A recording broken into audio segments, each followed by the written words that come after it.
Maintaining respect in the eyes of someone that you'd like to keep around for a long time in a relationship is very important. One of the worst things you can do is lower their perception of your value. And trust me, there are things both men and women do that make the other person think, I got this person in my pocket. I can treat them however I want. They're not going anywhere. They like me way more than I like them. I know that sounds harsh, but in this harsh world, promising relationships begin to spiral downward like that every day. Hi there, friends. My name is Maria, and today I would like to go through with you some of the small changes that I made in my relationships so my romantic partners started treating me better and taking me more seriously.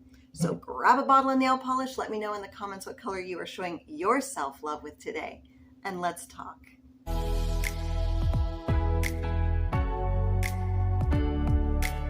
When people are dating and looking for serious relationships, they want someone they feel is a prize. They want someone that they actually want their friends and family to meet. They want to feel lucky, like they can't believe out of all the people you could have had, you chose them. They think you're great. Why wouldn't everyone else think that you're great? You want them to be flattered, to have you on their arm. And maybe this is how your relationship began.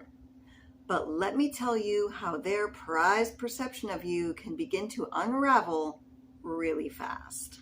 This first tip goes for people that you have just started dating. Not friends that you've had for a while, not family, not even if you've been in a long-term relationship with someone. I'm talking about a little baby relationship less than 1 year. The first step you can take in maintaining others' positive perception of you is to stop double texting. I know it sounds small and insignificant, but small leaks sink big ships. I bet you don't even realize how this makes you look. I didn't realize how it made me look until other people started doing it to me. It looks like you might have a lot of anxiety.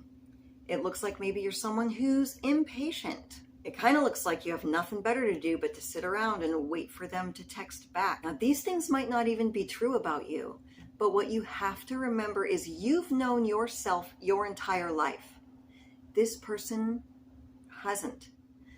All they can go on is the information that they're getting when they first meet you. Now, take me, for example. I'm actually a pretty laid-back person. Lots of people that know me really well tell me I'm a really laid-back person.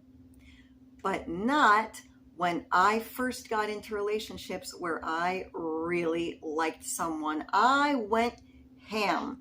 And I gotta tell you, there are times I wonder if it really scared away a promising relationship because I misrepresented myself to this person who doesn't know anything else except for the information that they are being given within the first couple of months of dating me. It's a shame when anxiety in dating can cause you to lose people where you might have had a pretty long-term fun relationship. And like I've mentioned in other videos, I don't necessarily think that my excitement and anxious attachment has been cured. I've just learned how to hone it in so I'm not accidentally misrepresenting myself to people that I like.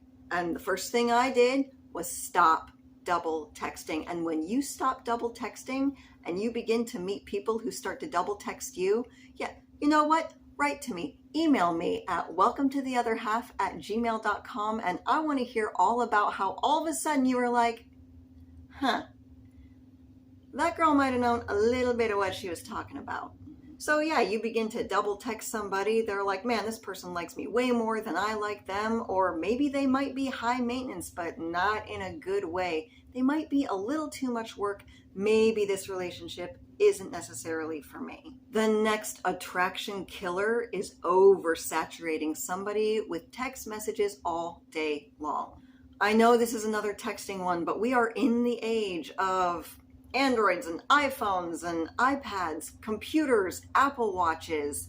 This is how people communicate. And you don't want to accidentally communicate that you might have a little too much time on your hands, or you're always bored and you need other people to entertain you. You don't want to make it look like you have so few passions in your life that all of your focus is going on this other person. And there's also something I would like to ask your opinion on, because this is how I feel and this is my experience, but I'm not entirely sure that it's universal. So when I was dating and texting was way more prevalent, I began to feel like guys that I talked to more over the phone than I saw in person, I felt a little more detached from. And I'm not talking about long distance relationships. I mean, like when someone lives in town and you're going out on a date once a week, but you're texting each other all day long throughout the rest of the week. I think when you begin to experience a human more on a computer screen than in person, it feels like it takes the humanness out of the relationship. And I kind of feel like it's better when you have a little distance and a little mystery from someone. And when you finally do see them in person on the weekend, it makes the experience so much better. And you have way more to talk about. So you're just way more of an interesting person to be around. Again, this is my experience, but go ahead, leave a comment down below. I would love to hear your take on it, and I'm open to discussing it. The third thing I wanted to talk to you guys about is accepting last-minute dates. Last minute, like they really couldn't find anybody else more interesting to hang out with, so they're texting you up to drive on over to their place and Netflix and chill. No. Not if you like this person and you want them to like you back and have respect for you. Now, I do believe there's a difference in the kind of last-minute dates. If you're seeing someone and they happen to be at work that day and a buddy of theirs gave them concert tickets that they can't use anymore, and then they call you up and they're excited and they're like, man, I just got these tickets, can you come tonight? That's flattering. They're really excited about the event. It happened spur of the moment and you're the first person they thought of. Out of everybody, they want to come with you. They asked you first.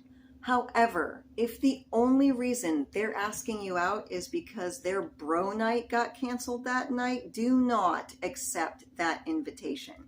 I know that this is hard to do when you really like somebody, but that's how you have to think about it. When you like somebody, it means you want them to be in your life for quite a while, which means you're going to have to do some hard things now in order to keep them around longer. It's the little things you do now that are going to pay off for you in the long run.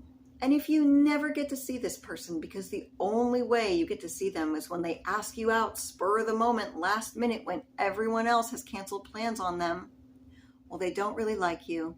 They don't really respect you. They're not serious about you. They're probably only using you for one thing. And maybe that's more of an inverted situation where he thought at first you were somebody who didn't have a lot of respect for yourself. And when he figures out that he can't just call you up last minute and you're going to go ahead and Uber on over to his house and he can just have you anytime he wants when everyone else that he's interested in cancels on him, well, he'll show himself out. He will exit. Good. Now here's the next one that's going to be a little controversial, especially in this age of hookup culture, and I'm pretty sure you know what I'm about to say. And before I forget, if you would like to continue any of these conversations about these topics, I do have a Facebook group. It's called Welcome to the Other Half. You can join anytime. It's a public group. I'm always happy to talk to you. These small changes made a huge difference in the quality of the relationships that I had in my life. And trust me, there's more than just these four. So please subscribe and hit the notification bell if you haven't yet. I'm going to be going through all the differences I made in my dating life to bring me to the happier place that I am now, where I am treated with respect that I deserve. And I want you to have it too. And in my experience, number 4, I didn't sleep with the person I was dating right away. And yes, I totally get it. Equality for women and no double standards and hookup culture, and women can do whatever they want in dating just as much as men can. And you know what? You're absolutely right. Women can do whatever they want.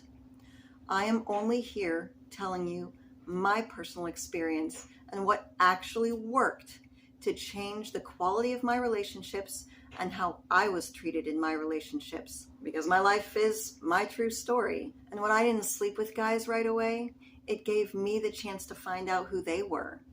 It gave them a chance to actually bond with me so that when we did get together, they didn't feel like they had conquered everything they wanted and just left. It also gave me a chance to see who they were really going to be in a relationship. And you know what? Honestly, it also gave me the chance not to accidentally get bonded to someone who wasn't good for me, because that's what bonds us in relationships. And when you sleep with someone too soon and you don't know them really well, all those oxytocin hormones are going to tell you to bond with someone who might not be so good for you in your life. And in my life, the men who actually cherished me were men that I didn't sleep with right away. Here you go. This color's from Essie. It's called Spice It Up.